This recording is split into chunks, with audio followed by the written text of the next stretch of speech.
प्रेम अनुग्रह में बढ़ाया प्रभु जी, इसलिए धन्यवाद देते हैं पिता परमेश्वर। आपकी करुणा प्यारे प्रभु जी हमने बीते समय में महसूस की है, क्योंकि प्रभु जी आप जीवित परमेश्वर हैं। हाँ प्यारे प्रभु जी, आपकी नज़र हम पर रहती है। आप हमारी हर एक बात में प्रभु जी सहायता मदद करने वाले परमेश्वर हैं, इसलिए धन्यवाद देते हैं पिता परमेश्वर। विशेष तौर से प्रभु जी इस सत्र के लिए जो प्रभु जी डीबीटीआई मथुरा के द्वारा प्यारे प्रभु जी चलाया जा रहा है, पुराने नियम से प्रभु जी सर्वेक्षण के रूप में प्यारे प्रभु जी ये जो अध्ययन चल रहा है प्यारे प्रभु जी, इसको प्यारे प्रभु जी आप संभालना।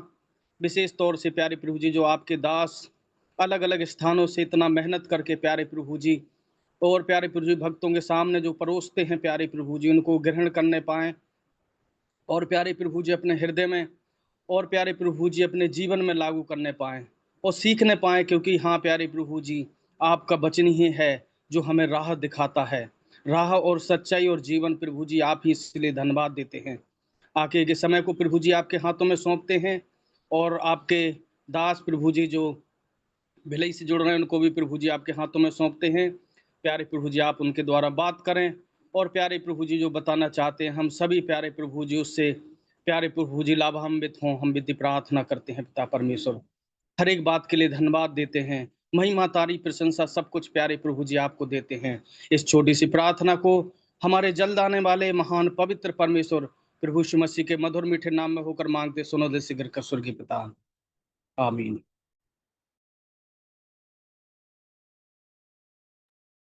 Thank you brother.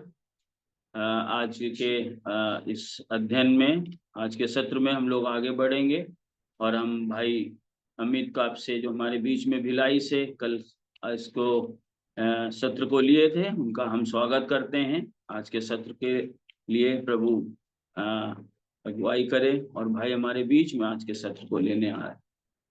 भाई अमित काप से।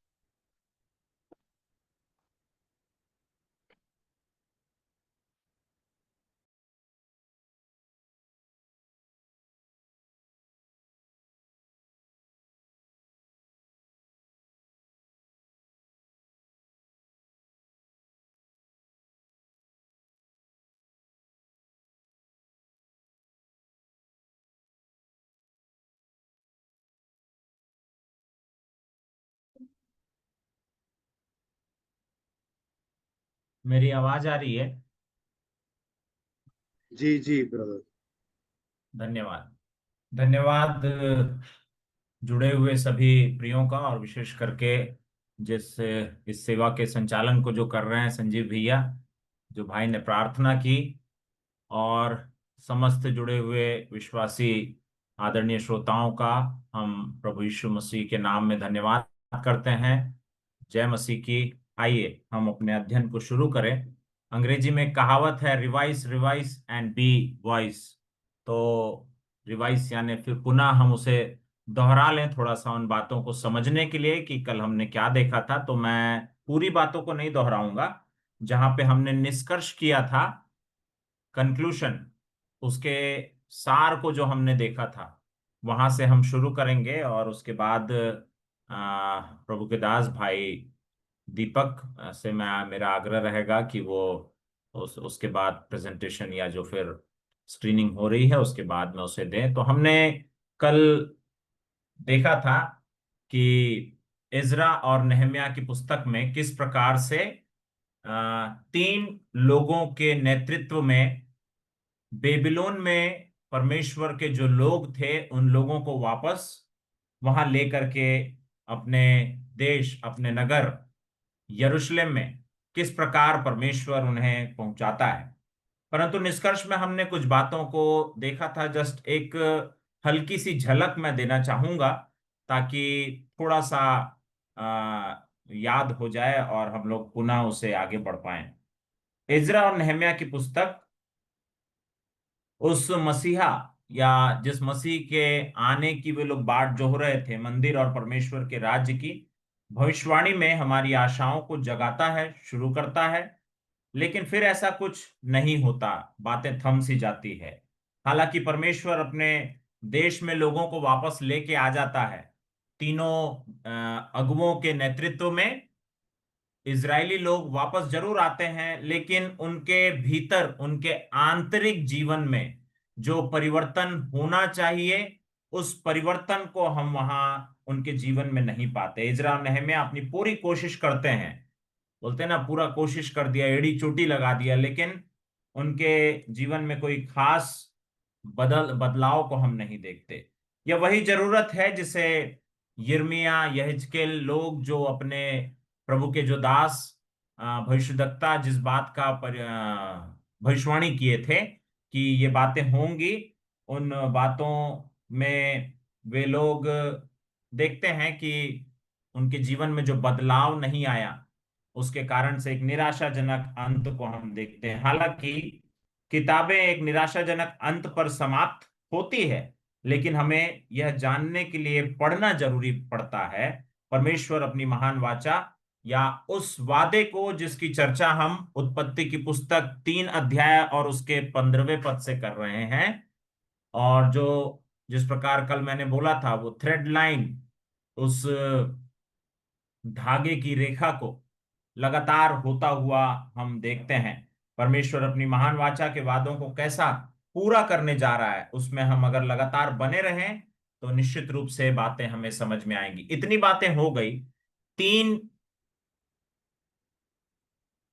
तीन अगुओं के अगुवाई में जब इजरायली लोग, यहूदी लोग उस बेबीलोन से इस देश में आ जाते हैं, उसके बाद लगभग 30 से 50 वर्ष के पश्चात आज जिस पत्री के सर्वेक्षण को या उस परिचय को हम देखने जा रहे हैं, इस पुस्तक का नाम है एस्तर।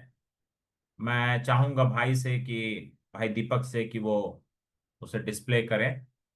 एस्तर की पुस्तक में हम सबों का स्वागत है। ये जब हम इस एस्तर की पुस्तक को पढ़ रहे हैं, परमेश्वर हमारी सहायता करे, पवित्र आत्मा की अगुवाई में हम उसे समझ पाए। एस्तर की पुस्तक, नेक्स्ट स्लाइड। एस्तर नाम का अर्थ हम देखते हैं। एस्तर नाम का अर्थ है एक सितारा, और लेखक जो है इसका वो अज्ञात है, अनिश्चित है। संभवतः मुर्दकाई या उस समय जिन घटनाओं को देखे हुए सुने हुए जो लोग होंगे, कोई यहूदी लेखक है। पुस्तक लेखक के लिए कोई इशारा नहीं देती कि कौन हो सकता है, इसलिए हम अज्ञात और अनिश्चित, जैसा बाइबल के पंडितों का मानना है, उनके साथ हम सहमत होंगे। इसमें कुछ मुख्य पद हैं। हालांकि आप लोग इस पुस्तक को पढ़ चुके हैं, इसमें कोई शक की बात नहीं, परंतु कुंजी वाक्य या मुख्य पद के तौर पर हम लोग देखेंगे एस्तर की पुस्तक, उसका 2 अध्याय और उसका 15वां पद। एस्तर की पुस्तक 2 अध्याय और उसका 15वां पद, मैं उसे पढ़ लूंगा।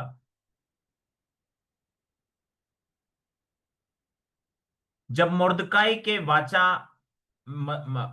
के चाचा अबीहैल की बेटी एस्तर, जिसको मुर्दकाई ने बेटी मानकर रखा था, उसकी बारी आई कि राजा के पास जाए, तब जो कुछ स्त्रियों के प्रबंधक राजा के खोजे हेगे ने उसके लिए ठहराया था, उससे अधिक उसने और कुछ न मांगा। जितनों ने एस्तर को देखा वे सब उससे प्रसन्न हुए। ये कुछ कुंजी वाक्य है या फिर मुख्य पद है। 4 का 13 और 14, 6 का 13 और 7 का 3। इस पुस्तक के एस्तर की पुस्तक का जो मुख्य विषय है, वो अपने लोग, अर्थात परमेश्वर के जो अपने लोग वहां पर हैं, उन लोगों की सुरक्षा के लिए परमेश्वर उपाय करता है। हम सब अपने जिंदगी में उस बात को जाने होंगे, जब परमेश्वर हमारे जीवन में अलग अलग रीति से उपाय करता है, तो परमेश्वर ने जिस वादे को किया है कि उस स्त्री के वंश के बीच में एक बैर को उत्पन्न करूंगा, वो तेरे एड़ी को डसेगा और उसके सिर को वो कुचल डालेगा। परमेश्वर अपने लोगों के लिए जिस योजना को बनाया था, उस योजना को परमेश्वर अपने लोगों की सुरक्षा के लिए, परमेश्वर के उपाय को हम लोग यहाँ पर एस्तर की पुस्तक में देखते हैं। ये इसका मुख्य विषय के रूप में हम देख सकते हैं। Next slide. इसमें ध्यान देने योग्य कुछ बातें हैं कि परमेश्वर का नाम आप इस पुस्तक में नहीं पाएंगे। परमेश्वर नाम से कोई शब्द आपको एस्तर की पुस्तक में नहीं दिखेगा, और इस शब्द का इस्तेमाल इस पुस्तक में नहीं है, परंतु परमेश्वर का दिव्य हाथ और कार्य इसमें स्पष्ट रूप से दिखता है, बहुत ही स्पष्ट रूप से। इस पूरे 10 अध्याय की पुस्तक को जब आप पढ़ते हैं तो इसमें बहुत ही स्पष्ट रूप से परमेश्वर नाम शब्द आपको यहां पर नहीं मिलेगा, लेकिन आप ये देखेंगे कि परमेश्वर का दिव्य और अद्भुत हाथ यहां पर है। और दूसरी एक बात कि हिंदुस्तान, भारत नहीं परंतु हिंदुस्तान जो शब्द है, इंडिया, अंग्रेजी बाइबल में अगर आप पढ़ेंगे तो इंडिया शब्द का नाम इस पुस्तक में 2 बार दिया गया है। इस पूरी पुस्तक को यदि देखें तो एस्तर नाम के जैसे अर्थ को मैंने शुरू में आपके साथ बांटा या बताया, साझा किया कि एस्तर नाम का अर्थ होता है सितारा। अब वो एस्तर जो सितारा है उसको चमकता हुआ आप पाएंगे शुरू के कुछ अध्यायों में, और उसके बाद कहानी शुरू होती। फिर हामान उसमें एक ऐसा व्यक्ति है जो झूठ कहता है, और अंत में उनके विश्वास का, उनके अर्थात मुर्दकाई और एस्तर के विश्वास और उनके जोखिम का एक बड़ा इनाम उन्हें प्राप्त होता है। इस पुस्तक के उद्देश्य को हम देखें। इस पुस्तक का जो उद्देश्य है, बंधुआई में हम सब जानते हैं, कल भी हम लोगों ने सुना था, शुरुआती समय से हम लोग सुनते आ रहे हैं इतिहास की पुस्तक से, कि परमेश्वर के ये जो लोग थे, ये जो राजा लोग थे और उनके बाकी जो लोग हैं, वो लोग परमेश्वर के दासों की बातों को वो लोगों ने नजरअंदाज किया, अनाज्ञाकारी रहे, और इसलिए वो लोग बंधुआई में गए।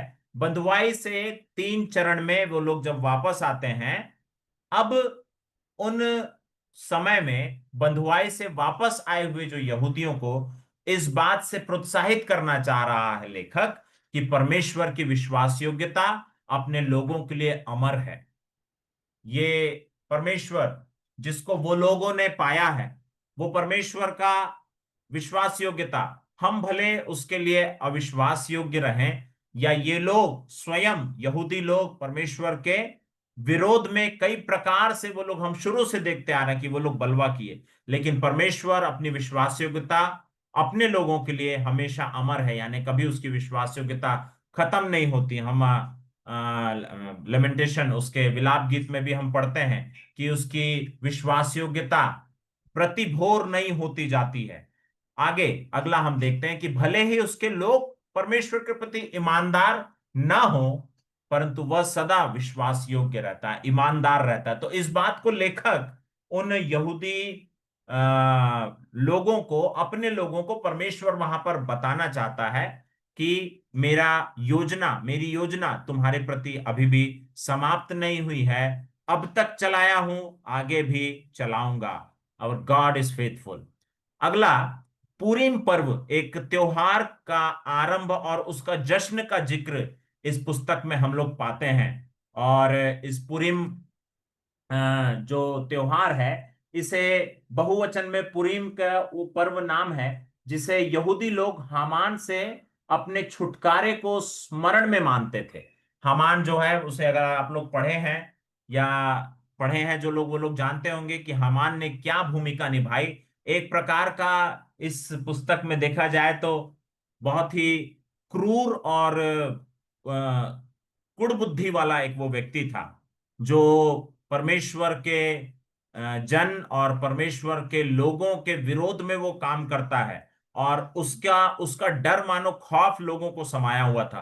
परंतु जब उसका अंत हो जाता है और उसके अंत के अंत से जैसे छुटकारा मिलता है, उस छुटकारे के जश्न में ये लोग उस पर्व को मनाते थे।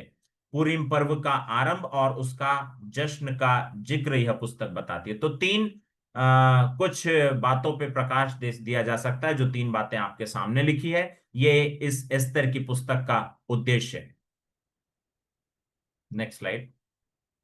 इसकी रूपरेखा में हम लोग आए ये रूपरेखा जो मैंने यहाँ पर दी है, या हमें जो हम जिसे हम देखने जा रहे हैं, हम जितनी पुस्तकों को पढ़ेंगे, जितनी बाइबल्स को हम लोग पढ़ेंगे, उन सभी पुस्तकों के लेखकों का अपना एक शैली है कि वे लोग उसे अपने शब्दों में रूपरेखा को दें। परंतु जब इस पुस्तक के बारे में दिया गया तो एक एक अध्याय को पढ़ने के बाद जो विचार मेरे मन में आया, बहुत सरल रीति से मैंने उसे पिरोया है, बिना किसी पुस्तक से कॉपी किए बिना उसे पढ़ा बाइबल में, और ये बातें जो मन में परमेश्वर ने दी, समझ में जो बातें आई उसमें मैंने दिया। अब अध्याय 1 को जब आप पढ़ते हैं तो आपको समझ में आएगा, राजा क्षयर्ष का राज्य में वो नशे में मग्न होता है और उतावली में एक आदेश को देता है कि उसकी श्रीमती, उसकी पत्नी वष्टी जो है वहां की रानी, वो उसके सामने आए। और मैं उसके इनिशिएटिव को, वष्टी रानी के इनिशिएटिव को रियली अप्रिशिएट करता हूं कि वो रानी वष्टी उस बात के इनकार को करती है कि वो नशे में मगन होता है, लोगों के सामने उतावली में एक आदेश देता है, तो उसने उन बातों को समझौता किए बिना उसके लिए नकारा। अगला अध्याय 2 में हम ये बात को देखते हैं, जब पढ़ते हैं, हदस्सा एक नाम है, और उसी यानी एस्तर का ही नाम हदस्सा रहता है। हदस्सा उर्फ एस्तर का रानी बनाया जाना। अब एस्तर को रानी बनाया जा रहा है और राजा का प्राण वहां पर बच जाता है। इस पहले 2 अध्याय में हम इन बातों को देखते हैं। नेक्स्ट, तीसरे अध्याय में जब आप आते हैं तो हामान जो व्यक्ति बहुत ही क्रूर रहता है परमेश्वर के लोगों के प्रति, हामान को वहां मुर्दकाई जो है प्रणाम नहीं करने के कारण से वो एक ऐसा षड्यंत्र या ऐसा योजना बनाता है हामान की सारे यहूदियों को मृत्यु दंड की घोषणा वहां पर हो जाती है। ये बात को हम लोग तीसरे अध्याय में पाते हैं। आगे चौथे अध्याय में हम देखते हैं कि यहूदी मुर्दकाई और एस्तर, इन बातों को जब वो लोग सुनते हैं कि सारे यहूदियों को प्राण दंड की घोषणा कर दी गई है, ऐलान कर दिया गया है, तब ये पूरा निश्चय हो गया। थोड़े समय के लिए ऐसा लगा कि अब सब कुछ समाप्त हो जाएगा, परंतु परमेश्वर के किसी एक दास ने कहा है, मेरे गुरुजी रहे वो, कि failure is not final with God.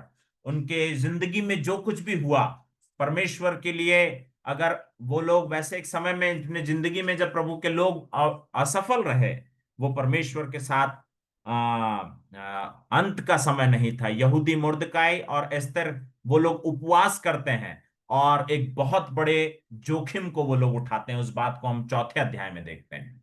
पांचवें अध्याय को जब हम पढ़ते हैं प्रियो, तो वहां पता चलता है कि एस्तर का सब लोगों के लिए निमंत्रण रहता है। मुख्य रूप से उस हामान को भी वो बुलाती है और मुर्दकाई के मृत्यु की साजिश वहां पर होती है। उस बात को हम देखते हैं क्योंकि ये व्यक्ति मुर्दकाई जो है हामान के सामने झुकता नहीं है, उसे प्रणाम नहीं करता। उस बात को लेकर के वो जल उठता है और उसकी मृत्यु की साजिश को वो करता है। छठवें अध्याय में जब हम आते हैं तो हामान की कई उम्मीदें रहती है, कई ख्वाहिश रहती है। उन ख्वाहिशों पर हम ये देखते हैं कि पानी फिर गया।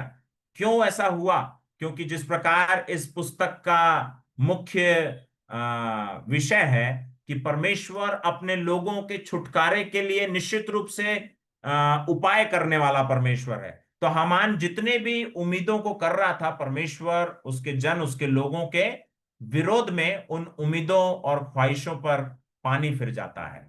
नेक्स्ट, 7वें अध्याय में प्रवेश करते समय हामान अपनी दुष्टता और षड्यंत्र का शिकार हम लोग देखते हैं कि वो मुर्दकाई के लिए काफी लंबा एक फांसी देने की तैयारी को करता है। और 7वें अध्याय में जब हम लोग आते हैं तो जिस प्रकार मैंने कहा कि परमेश्वर शब्द आपको यहां पर नहीं मिलेगा, लेकिन मैथ्यू हेनरी करके प्रभु के एक दास हैं, उनका कहना है कि परमेश्वर शब्द यहां पर नहीं मिलता, लेकिन परमेश्वर की उंगलियां, परमेश्वर के हाथ यहां पर बहुत ही स्पष्ट रीति से दिखते हैं। क्योंकि जब ये हामान परमेश्वर के लोगों के विरोध में षड्यंत्र को रचता है तो हामान अपनी दुष्टता और षड्यंत्र का शिकार खुद ही बन जाता है। 8वें अध्याय में जब हम आते हैं वहां पे अद्भुत और अलौकिक बदलाव बहुत ही अद्भुत रीति से यहूदियों की रक्षा और अधिकार के विषय को हम पढ़ सकते हैं और पाते हैं। Next slide. 9वें अध्याय में जब प्रवेश करते हैं प्रियो, तो यहूदियों की वहां पर विजय होती है और आ, हामान के 10 बेटों की मृत्यु दंड, पता नहीं क्यों, ये क्या उसके पाप का परिणाम था कि क्या था मालूम नहीं, परंतु किसी कवि ने इस प्रकार से कहा है कि बाप चढ़े घोड़ा तो बेटा थोड़ा थोड़ा। हाँ, एक व्यक्ति जो परमेश्वर के विरोध में एक कार्य को कर रहा था उसे मृत्यु दंड मिला, और उसके 10 बेटों की मृत्यु में पढ़ते समय खौफ, बड़ा अजीब लगा कि ये उसी के लीक पे चल रहे हैं या तो फिर उसके पापों का परिणाम मालूम नहीं क्या, लेकिन यहूदियों की विजय वहां पर होती है और हामान के 10 बेटों को मृत्यु दंड मिलता है। और उन बातों के बाद में वहां पे हम जब पढ़ते हैं 9वें अध्याय में, उसके उस स्मरण में कि हमको परमेश्वर ने उससे छुड़ा लिया, बचा लिया, पुरीम का पर्व और जश्न के साथ वो लोग मनाते हैं। 10वें अध्याय में जब हम आते हैं तो मुर्दकाई के पद के विषय में लिखा हुआ है और उसके जीवन और भक्ति की शानदार गवाही, उसके जीवन में जो स्वभाव है उस स्वभाव को हम निश्चित रूप से परमेश्वर के स्वभाव के साथ तुलना कर सकते हैं। तो ये एक छोटी सी रूपरेखा है जो एक पठन के द्वारा मैंने प्राप्त किया। नेक्स्ट स्लाइड में हम लोग जाएंगे। यहां से हम थोड़ा कुछ बातों को समझने का प्रयास करेंगे, परमेश्वर उसके लिए हमारी सहायता करे। बहुत छोटी सी पुस्तक, परंतु इस पुराने नियम के इस बाइबल परिचय में और अध्ययन में जिस रूपरेखा को आपने देखा, इनमें इस पूरे अध्ययन में, ना केवल मेरे इस सत्र में, परंतु इससे पहले भी जो आप लोगों ने देखा, इसके बाद भी जो आप लोग जो देखने जा रहे हैं, इस पुस्तक में जैसा अध्ययन किया गया और समझ में ये आया कि रूपरेखा से ज्यादा उस धागे की रेखा का मंथन अगर मैं और आप करें तो उस संदेश को हम बहुत ही सकारात्मक दृष्टि से और बहुत ही सही तरीके से हम समझ पाएंगे कि वास्तव में इस सर्वे का, इस सर्वेक्षण का, ये जो हम लोग उत्पत्ति से निर्गमन, लय व्यवस्था, गिनती व्यवस्था, विवरण से आते आते आते आज हम स्तर तक आए हैं और मलाकी तक हमें जाना है। तो इस पुराने नियम के इस बाइबल परिचय अध्ययन में रूपरेखा से ज्यादा अगर हम उस थ्रेड लाइन, उस धागे की रेखा का मंथन करें तो वो ज्यादा सार्थक सिद्ध होगा। आइए हम उस शुरू से उन बातों को देखें जहां पे किस प्रकार उत्पत्ति से परमेश्वर ने उस वादे को किया, जहां परमेश्वर की वो प्रतिज्ञा को हम ना भूलें जो उत्पत्ति 3:15 में की गई थी। परमेश्वर की महिमा के लिए मैं पुनः उसे पढ़ लूं और मेरा आप लोगों से आग्रह रहेगा कि आप लोग उसे कंठस्थ अगर कर लें तो और भी ज्यादा इस अध्ययन को हम लोग रुचिकर बना सकते हैं। 3:15, और मैं तेरे और इस स्त्री के बीच में और तेरे वंश और इसके वंश के बीच में बैर उत्पन्न करूंगा, वह तेरे सिर को कुचल डालेगा और तू उसकी एड़ी को डसेगा। परमेश्वर ने इस बात को, पाप में जब व्यक्ति गिर जाता है, पाप में पतित, देखिए वहां लिखा हुआ है, पाप में पतित गिरे हुए मनुष्य को परमेश्वर उठाकर पाप से छुटकारा देना चाहता है। परमेश्वर की बड़ी योजना को हम आगे देखते हैं प्रियो की, वहां से उसे साधारण रीति से यदि हम पढ़े तो शायद वो बातें समझ में जल्दी ना आए एक बात पढ़ने में, परंतु उसकी बातों को जब हम आगे देखते हैं कि कैसे वो परमेश्वर अपने उस योजना को, मनुष्य जो पाप में पतित है, उस पतित मनुष्य को परमेश्वर किस प्रकार से उठाना चाहता है, उसे पाप से छुटकारा देना चाहता है, उसे उद्धार देना चाहता है और अपने जैसा बनाना चाहता है। कड़ी कैसे आगे बढ़ती है उसके तुरंत बाद और कुछ अध्यायों के बाद हम सब देखते हैं कि अब्राहम का परमेश्वर चुनाव करता है। वो अब्राहम का चुनाव, अब्राहम की बुलाहट, उसका वंश और आशीष की बातें, हम लोग अब्राहम के बारे में जानते हैं कि अब्राहम के पिता तेरा, जो यहोशू की पुस्तक में हमें पढ़ने को मिलता है कि वो लोग एक मूर्ति पूजक थे। ठीक है। और ये मूर्ति पूजक पृष्ठभूमि से ही परमेश्वर अब्राहम का चुनाव करता है, और अब्राहम का चुनाव करने के बाद परमेश्वर उस उस वादे को, उस प्रतिज्ञा को, उस योजना को जो मनुष्य के पाप में गिरने से छुटकारे को प्रदान करती है, उस योजना में परमेश्वर अब्राहम को ले आता है। इसको आप व्यक्तिगत रीति से अगर समझना चाहें अपने जीवन में, आप इसको पढ़ करके समझ करके धन्य हो जाएंगे। 12वें अध्याय में आप लोग अपनी बाइबल को ला सकते हैं। मैं 1 से लेकर के 3 पद को मैं पढ़ना चाहूंगा। यहोवा ने, उत्पत्ति की पुस्तक 12 का 1 से 4, यहोवा ने अब्राम से कहा, अपने देश और अपने कुटुंबियों और अपने पिता के घर को छोड़कर उस देश में चला जा जो मैं तुझे दिखाऊंगा, और मैं तुझसे एक बड़ी जाति बनाऊंगा और तुझे आशीष दूंगा। तेरा नाम महान करूंगा और तू आशीष का मूल होगा। जो तुझे आशीर्वाद दे उन्हें मैं आशीष दूंगा, और जो तुझे कोसे उसे मैं शाप दूंगा, और भूमंडल के सारे कुल तेरे द्वारा आशीष पाएंगे। अपने बाइबल में आप अंडरलाइन कर सकते हैं, रेखांकित कर सकते हैं 3 का आखिरी लाइन, कि भूमंडल के सारे कुल तेरे द्वारा आशीष पाएंगे। 4 पद बहुत सुंदर। क्या है सुंदरता?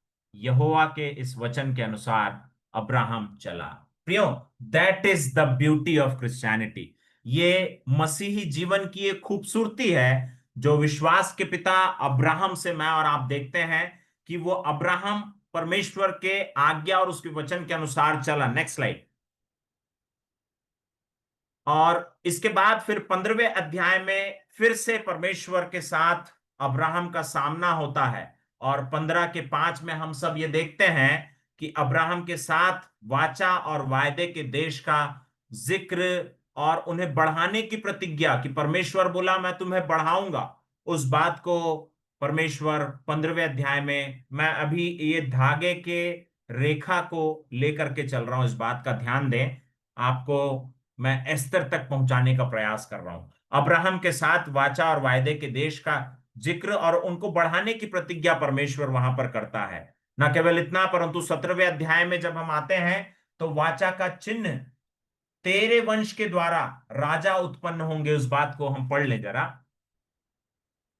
17 अध्याय उसका 6 पद, मैं तुझे अत्यंत फलवंत करूंगा और तुझको जाति का मूल बना दूंगा, और तेरे वंश में राजा उत्पन्न होंगे, तेरे वंश में राजा उत्पन्न होंगे। और 10वां पद कहता है, मेरे साथ बंधी हुई वाचा जिसका पालन तुझे और तेरे पश्चात तेरे वंश को करना पड़ेगा, वह यह है, तुम में से एक एक पुरुष का खतना हो। तो उस बात को परमेश्वर वहां पर बताता है, उस वाचा की बातों को आगे बढ़ाते हुए। और 22वें अध्याय में जब हम आते हैं, हमने देखा होगा इस बात को 22 के 18 में, और पृथ्वी की सारी जातियां अपने को तेरे वंश, उस पर ध्यान दीजिएगा, तेरे वंश कौन सा? इसहाक के कारण धन्य मानेगी, क्योंकि तूने मेरी बात मानी है। नेक्स्ट।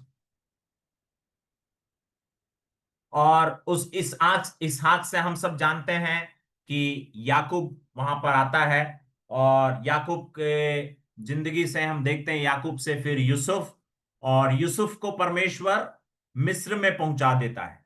ठीक है, धागे को ध्यान दीजिएगा, इसहाक से याकूब, और याकूब से फिर यूसुफ, यूसुफ को परमेश्वर मिस्र देश में पहुंचा देता है। हालांकि परमेश्वर ने कनान देश का वादा किया था, लेकिन अभी यहां पर लोग मिस्र में हैं।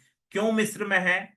उसका भी कारण यह है कि वे लोग उस वहां से कनान की उस बुराई से बचे रहें, ना केवल उतना परंतु बढ़ते जाएं। निर्गमन में जब हम आते हैं उसके 1 के 7 में प्रियो हमको ऐसा पढ़ने मिलता है, परमेश्वर ने बोला कि बढ़ाऊंगा, परंतु इज़राइल 1 का 7 पढ़ रहा हूं, निर्गमन 1 का 7, परंतु इज़राइल की संतान फूलने फलने लगी और वे लोग अत्यंत सामर्थी बनते चले गए और इतना अधिक बढ़ गए। देखिए, परमेश्वर ने बोला था अब्राहम को कि मैं उन्हें बढ़ाऊंगा, वो इतना अधिक बढ़ गए कि सारा देश उनसे भर गया। परमेश्वर की महिमा हो प्रियो, ये क्या सुंदर तरीके से परमेश्वर उस कार्य को कर रहा है। और ये लोग, हम जानते हैं, आगे हम पढ़ते हैं कि वहां पर एक ऐसा फिरौन राजा आता है जो यूसुफ को नहीं जानता, और फिर परमेश्वर को यूसुफ और वहां के जो लोग हैं, परमेश्वर के यहूदी लोग, उन लोगों को वो राजा बहुत दुख देता है। उनके पुरुषों को, पुरुष बालक जो होते हैं उनको मार डालता है ताकि उनकी संख्या ना बढ़े, वो लोग उसके ऊपर ना शासन ना करते रहें। तो परमेश्वर उनकी दुर्दशा को देख करके परमेश्वर मूसा को बुलाता, और मूसा की अगुवाई में परमेश्वर फिर से छुड़ाया उन लोगों को। आगे हम देखते हैं 24वें अध्याय में, 24 अध्याय में क्या होता है।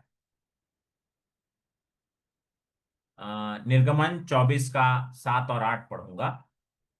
तब वाचा की पुस्तक को लेकर लोगों को पढ़ सुनाया। उसे सुनकर उन्होंने कहा, जो कुछ यहोवा ने कहा उस सब को हम करेंगे और उसकी आज्ञा मानेंगे। तब मूसा ने लहू लेकर लोगों पर छिड़क दिया और उनसे कहा, देखो, यह उस वाचा का लहू है जिसे यहोवा ने इन सब वचनों पर तुम्हारे साथ बांधी है। तो यहां पर हम देखते हैं उन लोगों को कि वे लोग, यहूदी लोग जो हैं, इस बात के प्रण को लेते हैं, बहुत बड़े निर्णय को लेते हैं। निर्णय क्या है? कि हम उसकी वाचा को, वाचा का पालन करेंगे। और 25 के 8 में हम पढ़ते हैं यहां पर, और वे मेरे लिए एक पवित्र स्थान बनाए कि मैं उनके बीच में रहूं। जब ये बातें हो रही है तो परमेश्वर चाह रहा है कि वो उनके साथ रहे, उनके बीच में वास करे। परमेश्वर को उनकी संगति की चाहत है, और परमेश्वर अपने उस वादे को जब पूरा कर रहा है, लेकिन थोड़े ही समय के बाद में, देखिए 20वें अध्याय में हम इस बात को देखते हैं निर्गमन की पुस्तक में, कि परमेश्वर उनको 10 आज्ञाओं को देता है। और 10 आज्ञाओं में से शुरुआत की जो आज्ञा थी कि तू मुझे छोड़ किसी को ईश्वर करके ना मानना, और किसी मूर्ति को खोद करके ना बनाना। 32वें अध्याय में जब आप आते हैं प्रियो, बहुत ही निराशाजनक कृत्य, पहली आज्ञा का ही वे लोग उल्लंघन करते हैं। और देखिए, जब लोगों ने देखा, 32 का 1, जब लोगों ने देखा कि मूसा को पर्वत से उतरने में विलंब हो रही है, तब वे, कौन? यही इजरायली लोग हारून के पास इकट्ठे होकर कहने लगे, अब हमारे लिए एक देवता बना जो हमारे आगे आगे चले, क्योंकि हम उस पुरुष मूसा को, जो हमें मिस्र देश से निकाल ले आया, हम नहीं जानते कि क्या हुआ। कितना बड़ा झूठ, कितना बड़ा फरेब, कितनी बड़ी अविश्वास योग्यता। परंतु देखिए, उनकी अविश्वास योग्यता का घड़ा भर गया, फिर भी परमेश्वर ने उन्हें नहीं छोड़ा। Next slide. तो उस धागे की रेखा पर ध्यान दें। इसके बाद लय व्यवस्था की पुस्तक में जब हम आते हैं, परमेश्वर 1 के 1 में जब हम देखते हैं, वहां हम देख सकते हैं, यहोवा ने मूसा को बुलाकर मिलाप वाले तंबू में से उससे कहा। परमेश्वर कहां पर है? परमेश्वर यहां मिलाप वाले तंबू में है। और गिनती की पुस्तक में हम देखते हैं कि दोनों मिलाप वाले तंबू में है। गिनती की पुस्तक में आप देखेंगे कि हर व्यक्ति परमेश्वर के विरोध में केवल और केवल बलवा कर रहा है। और उसके बाद में उस व्यवस्था का दोहराया जाना, और हम आगे इस बात को देखते हैं कि मूसा की मौत हो जाती है, और यहोशू के नए नेतृत्व में वे लोग, यहूदी लोग आगे बढ़ते हैं। Next slide. यहोशू की अगुवाई में लोगों को यहोशू ने जो कहा था, उस समय भी एक ऐसा परिस्थिति था कि वे लोग के सामने मूर्ति पूजा करने की एक चुनौती, अन्य लोगों के समान सांसारिक वातावरण में वो लोग फिर से जब घुल मिल गए, तब वहां पर बहुत बड़े बड़े आश्रम कर्मों को देखने के बाद में भी यहोशू, जो परमेश्वर का दास है, वो वहां पे उनको चुनौती देता है कि आज तुम सोच लो कि तुम किसकी सेवा करोगे, चाहे तो इन देवी देवताओं की, हाँ, या तो फिर किसी और की, या जीवित परमेश्वर की, परंतु मैं तो घराने समेत यहोवा ही की सेवा करूंगा करके उसी धागे को यहोशू आगे लेकर के चलता है। अब न्यायियों की पुस्तक में हम इस बात को देखते हैं कि वहां पर कोई राजा नहीं था, और अंत के अध्यायों में आप बार बार वहां का वो मुख्य पद है कि उन दिनों में कोई राजा नहीं था, जिसके मन में जो आता था उस काम को वो लोग करते थे, और बहुत ही बुरे बुरे, बहुत निम्न और निम्न स्तरीय एक पाप को वो लोग करते थे, बहुत ही मतलब अपमानजनक एक बातों को। और उनके उस चक्र के बारे में पिछले दिनों में प्रभु के दास भाई अभिलाष ने प्रस्तुत किया था कि उनके पाप का जो चक्र था वो चलता चला गया, चलता चला गया। ठीक वैसे ही होता था, पाप करते थे, सजा में जाते थे, सजा में जाते थे तो पश्चाताप करके फिर प्रार्थना करते थे, पश्चाताप करके प्रार्थना करने के बाद में वे लोगों को परमेश्वर माफी देता था, एक रेस्टोरेशन, नवीनीकरण उनके जीवन का होता था, आनंद और शांति में वे लोग जिंदगी को जीते थे। लेकिन उसके बाद क्या? फिर वही पाप में पुनः उनका प्रवेश। तो ये रुत की पुस्तक में भी हम सब देखते हैं, जैसा न्यायों की पुस्तक में हमने देखा कि उन दिनों में कोई राजा नहीं था, और हमने ये भी देखा कि उस वंश से राजा आएगा। धागे को ध्यान दीजिएगा, उस धागे के रेखा को ध्यान दीजिएगा। परमेश्वर ने कहा था तेरे वंश से राजा उत्पन्न होंगे, आएंगे। न्यायों की पुस्तक तक के कोई राजा वहां पर नहीं है, परंतु रुत की एक बहुत ही दर्दनाक कहानी को हम लोग देखते हैं, और ऐसा लगता है कि सब कुछ खत्म हो गया। परमेश्वर कार्यकारी है, परमेश्वर अपने योजना में विश्वास योग्य है। रुत की पुस्तक आखिरी अध्याय, उसके आखिरी पद में राजा का जिक्र किया गया है, जिसके द्वारा परमेश्वर अपनी योजना को जारी रखना चाह रहा था। 17 के 6 उत्पत्ति में हम लोग पढ़ते तेरे वंश के द्वारा राजा उत्पन्न होगा, और हम दाऊद के नाम को वहां पर देखते हैं कि किस प्रकार से बोअज और रुत के उस विवाह के बाद में उनके जीवन में जो वंश बढ़ता है, उस वंश से ही यिशै और यिशै का बेटा दाऊद, जिसके विषय में परमेश्वर ने कहा था कि जो मेरे मन के अनुसार का एक व्यक्ति है, मन के अनुसार, a man after God's own heart. तो निश्चित रूप से इसमें कोई शक की बात नहीं, बाइबल इस बात के जिक्र को 2 बार करती है, एक बार पुराने नियम में, एक बार नए नियम में भी, कि दाऊद परमेश्वर के मन के अनुसार का एक व्यक्ति था। उसकी जिंदगी को अगर हम देखें प्रियो, 2 शमूएल उसके 7वें अध्याय में हम पाते हैं कि वो पाप में, फिर इतने घिनौने पाप में वो गिर गया कि उसने भी उस स्तर को खो दिया। उसके बाद एक उम्मीद ऐसी रहती है कि सुलेमान अगला राजा बने, लेकिन उसका भी अंत बहुत ही निराशाजनक हम देखते हैं, और उसके बारे में बताने की जरूरत नहीं, आप सब लोग बहुत अच्छी रीति से जानते हैं। उसके राज्य के दिनों में ही और उसके बाद में हम देखते हैं कि राज्य का विभाजन होता है, और ये जो इजरायली लोग हैं वो लोग 2 भाग में बढ़ जाते हैं, उत्तरी और दक्षिणी राज्य, जिसके राजा भी उम्मीदों पर खरे नहीं उतरते। जितने भी राजा थे, हालांकि दक्षिणी राज्य के कुछ 8 राजा एक बेहतर और प्रभु को प्रसन्न करता हुआ जीवन को जिए, परंतु परमेश्वर की चेतावनी को नहीं मानने वो लोग, परमेश्वर अपने भविष्यद्वक्ताओं के द्वारा जिन चेतावनी को दे रहा था, उस चेतावनी को वो लोग नजरअंदाज किए, अनाज्ञाकारी रहे, और उसके अनाज्ञाकारी रहने का बहुत ही बड़ा और पीड़ादायक परिणाम यह था कि वे लोग 70 साल की बंधुआई में चले गए। दूसरा इतिहास उसके 36वें अध्याय में हम लोगों ने कल उन बातों को देखा था। 70 साल की बंधुआई में वे लोग चले गए। क्यों? वहां पर नबूकदनेस्सर राजा आता है और पूरे उस यरूशलेम को चूर चूर कर डालता है तब, और उन सब लोगों को लेकर के 70 साल की बंधुआई में लेकर के चला जाता है। हम इस बात को वहां पर देखते हैं। Next slide. और जब 70 साल की बंधुआई में 606 बीसी में ईसा पूर्व जब वे लोग वहां पहुंचते हैं, हम ये पाते हैं प्रियो, इन 3 बातों को हमने देखा था। 536 जरूबाबेल, 536 ईसा पूर्व में जरूबाबेल के साथ कुछ लोगों की वापसी होती है।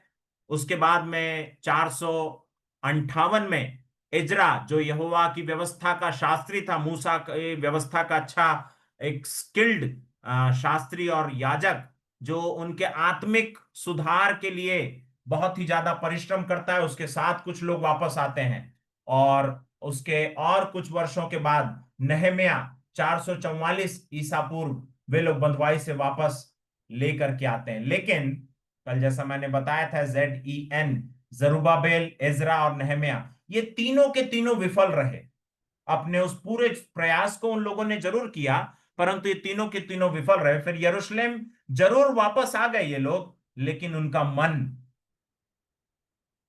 और जीवन में कोई बदलाव नहीं। ये बहुत बड़ी चुनौती, बहुत बड़ी चुनौती, कि सारी आत्मिक गतिविधियों के लिए परमेश्वर के दास जरुब्बाबेल, इज़रा, नहम्याह, ना केवल वो परंतु इनके जैसे और भी लोग जो परिश्रम को करते हैं, लोगों के जीवन में, यहूदियों के जीवन में, मसीहों के जीवन में, मन और जीवन में कोई बदलाव जिस प्रकार नहीं हुआ, उस बात को हम देखते हैं। Next slide. और इतनी बातों को कल हमने देखा था, और लगभग 30 से 25 वर्षों के पश्चात जब एस्तर की पुस्तक में हम परमेश्वर के नाम को तो नहीं पाते, परंतु परमेश्वर के दिव्य और अद्भुत हाथ को देखते हैं प्रियो।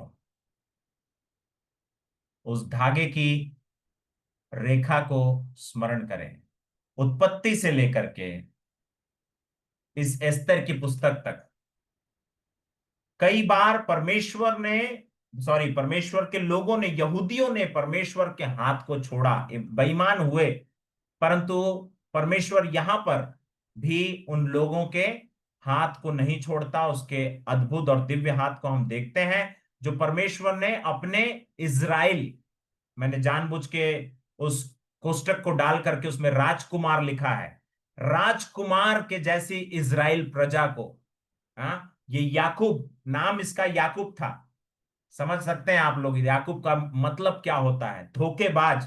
एक धोखेबाज व्यक्ति को परमेश्वर इज़राइल नाम देकर के उन्हें राजकुमार की उपमा देता है, प्रजा को। एक यहां पर हम फिर देखते हैं, कहां? एस्तर की पुस्तक में, कि उस प्रजा ने जो परमेश्वर के विरोध में बलवा किया, फिर से आशा की एक अविनाशी किरण, अविनाशी, जिस आशा का कोई विनाश नहीं हो सकता, उस अविनाशी किरण से भर देता है परमेश्वर। एस्तर की पुस्तक में परमेश्वर नाम नहीं दिख रहा, लेकिन परमेश्वर का दिव्य हाथ, उसकी उंगली, उसका हस्तक्षेप, उसका पूरा पूरा हस्तक्षेप हमें वहां पर देखने को मिलता है, जिसे हमने इस एस्तर की पुस्तक में, उस आउटलाइन में मैं बताने का प्रयास कर रहा था। परंतु आउटलाइन से बढ़ करके इस थ्रेड लाइन को आप जरा देखें, इस धागे की रेखा को देखें, पुस्तक में पाया, जिसे हम समझने के लिए पुराना नियम को फिर से मैं आप लोगों से आग्रह करूंगा, परमेश्वर की दया स्मरण दिला करके मैं आग्रह करूंगा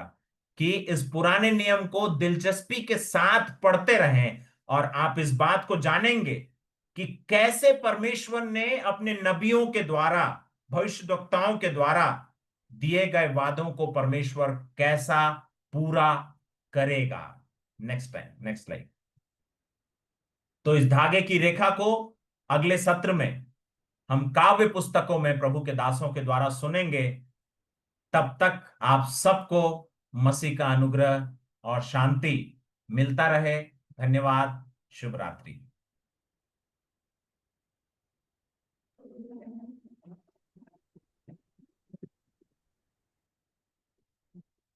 थैंक यू ब्रदर। आज के इस अध्ययन को आपने बहुत ही सरल तरीके से हमारे बीच में दिया है। प्रभु आपको आशीष दे। आज के इस अध्ययन के लिए प्रभु का भी धन्यवाद करते हैं कि प्रभु ने इन सारी बातों को भाई के द्वारा हमारे सामने रखा है। हम सबको प्रभु समझ दे कि इन वचनों के द्वारा हम और सीख सकें अपने जीवन में परमेश्वर के इन वचनों को। आज के इस अध्ययन को हम लोग यहाँ पे समाप्त करेंगे। आपके जो भी सवाल हों वो आप चैट बॉक्स में दे सकते हैं, व्हाट्सएप के माध्यम से दे सकते हैं। समय होगा आज के सवाल जो आपके होंगे उनको लिया जाएगा, उसका उत्तर दिया जाएगा। और आज की इस सभा को समाप्त करेंगे प्रार्थना, अंतिम प्रार्थना के साथ। और हम निवेदन करेंगे अंतिम प्रार्थना के लिए, अगर भाई राजीव लाल सीतापुर से जुड़े हैं तो अंतिम प्रार्थना में अगुवाई करें, और उसके बाद हम लोग आज के सवालों को लेंगे। और जैसा हम लोग जानते हैं, इन अध्ययन के बाद जो हमारे परीक्षा होती है वो शनिवार को 9 बजे होगी, जिसके नोट्स भी हमारे व्हाट्सएप चैट पे आएंगे। सभी लोग नोट्स ले करके तैयारी करके शनिवार को जुड़ के उस परीक्षा में देंगे। भाई राजीव अंतिम प्रार्थना में अगुवाई करेंगे। उसके बाद का समय हम ब्रदर मोनी को भाई को देंगे, जो आगे का समय लेंगे, जो प्रश्न उत्तर आपके होंगे उनका जवाब देंगे। भाई राजीव प्रार्थना में अगुवाई करें। आइए हम प्रार्थना करें। सर्वशक्तिमान, अनुग्रहकारी, सारे वैभव, ऐश्वर्य, प्रताप और सामर्थ्य रखने वाले परमेश्वर, हम आपका हृदय से धन्यवाद देते हैं इस खूबसूरत मौके के लिए जो आपने हम सब विश्वासियों के जीवन में दिया। कि प्रभु, इस वचन को जो परमेश्वर आपने हम सब के लिए एक बड़ी ढाल के रूप में संसार में चलने के लिए दिया है, अपने विश्वास को स्थिर और मजबूत करने के लिए दिया है। पिता परमेश्वर, ये सच में आपका अनुग्रह है। जब हम पुराने नियम की पुस्तकों को पढ़ते हैं, और जैसा कि आज हमने अध्ययन में देखा है कि आपने कितनी अद्भुत रीति से अपने लोगों को कभी नहीं छोड़ा, और उसी क्रम में पिता परमेश्वर उसी धागे की रेखा को आगे बढ़ाते हुए ये वचन हम सब के जीवनों में भी दिया है पिता, ताकि हम उस पर चलते हुए, उसको अपने हृदयों में रखते हुए पिता परमेश्वर, इस बात का कि हमारा प्रभु यीशु मसीह हमारे लिए इस संसार में उसी क्रम में पिता परमेश्वर हमको बचाने के लिए, हमको अपने पास रखने के लिए और हमारे बीच में रहने के लिए आज भी इच्छुक है, जिसके लिए ये सुंदर वचन, ये प्रतापी वचन आपने दिया है, जिसमें हम आपकी मनोहरता को देखते हैं, आपकी विशालता को देखते हैं पिता परमेश्वर, आपकी सामर्थ को पाते हैं, और आप उसके साथ साथ आपकी बड़े करुणा और दया को भी देखते हैं, जो आप आज तक करते चले आ रहे हैं। पिता परमेश्वर, हम धन्यवाद देते हैं आज के वचन के लिए, भाई के लिए और सारे इंतजाम के लिए पिता परमेश्वर, जो आपने हमारे बीच में किया है, इस बड़ी तकनीक को जो हमारे बीच में दिया है। हम जानते पिता परमेश्वर, इस तकनीक का कई बार कितनी गलत रीति से कई लोग इस्तेमाल करते हैं, लेकिन प्रभु, इसको आपने हमारे आत्मिक उत्थान के लिए प्रदान किया है। प्रभु, उसके लिए भी धन्यवाद देते हैं।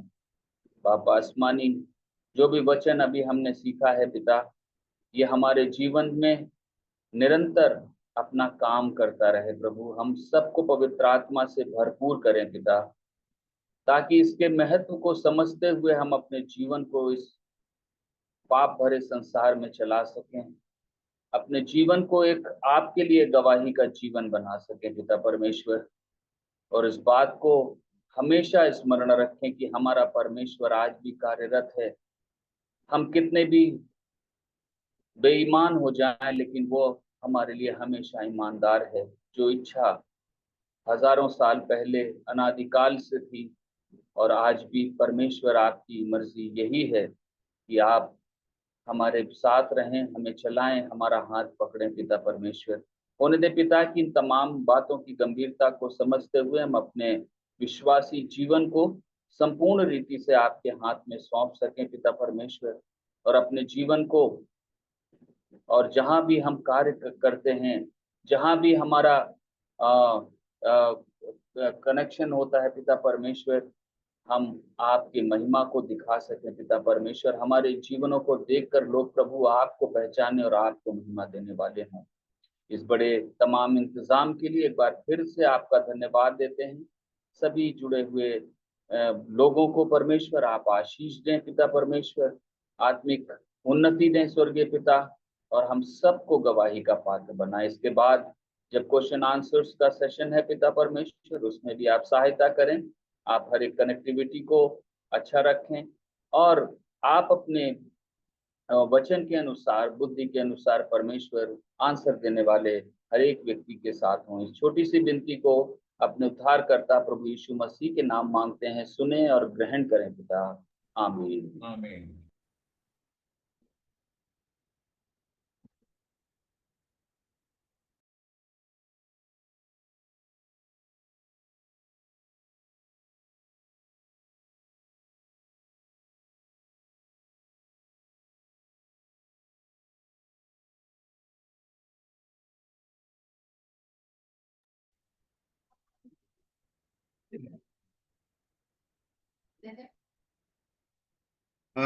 अगले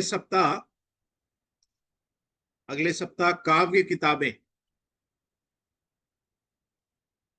अय्यूब से हम काव्य किताबें, कविता की किताबें अध्ययन करेंगे। और हमने पंचग्रंथ खत्म कर दिया और इतिहास के किताबों को खत्म कर दिया। अब हम काव्य किताब में जाएंगे और कल आपको नोट्स मिल जाएगा। शनिवार को एस्तर, एजरा, नहम्या, एस्तर की परीक्षा होगी, कृपया जुड़िएगा।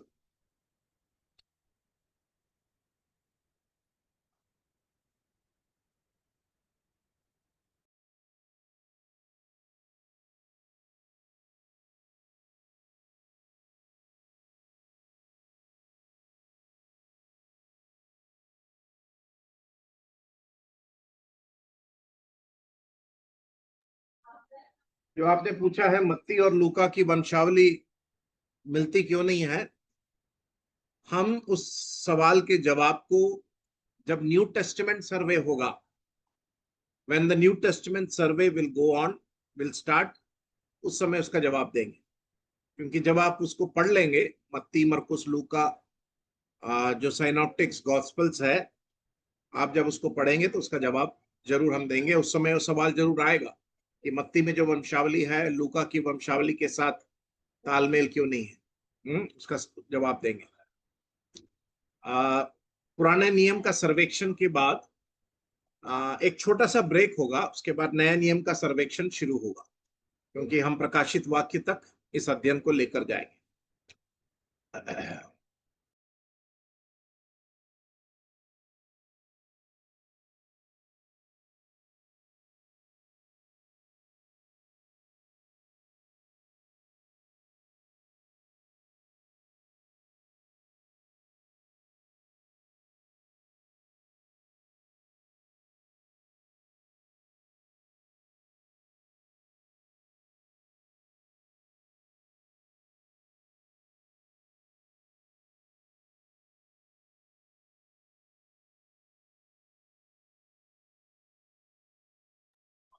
जय मसीह की, जय मसीह की। चलो, अगर सवाल नहीं है तो हम समाप्त करते हैं। या गुड नाइट।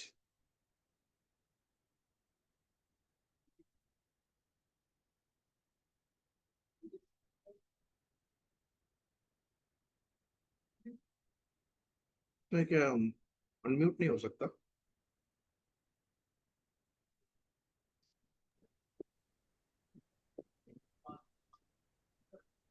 जय मसीह की, जय मसीह की ब्रदर। जय मसीह की, जय मसीह, जय मसीह की ब्रदर। जय मसीह, जय मसीह के सर जी। जय मसीह की। जय मसीह की, जय मसीह जय की, मसीह जी, जय मसीह जी, जय मसीह की। ओ जय मसीह की। जय मसीह की। थैंक यू ब्रदर, बहुत अच्छे से ये किताबें समझाने के लिए। या जय मसीह की ब्रदर, थैंक यू। सबको जय मसीह की। जय मसीह। जय मसीह ब्रदर, जय मसीह।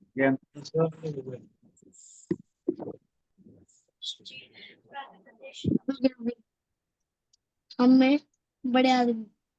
जय मसीह के सभी लोगों को। जय मसीह की। ये कौन? भाई मैं आता बाथरूम में, भाई थे बाथरूम में आता। आप सभी को जय मसीह की। Good night. जय मसीह की। Good night. जय मसीह की। Good night.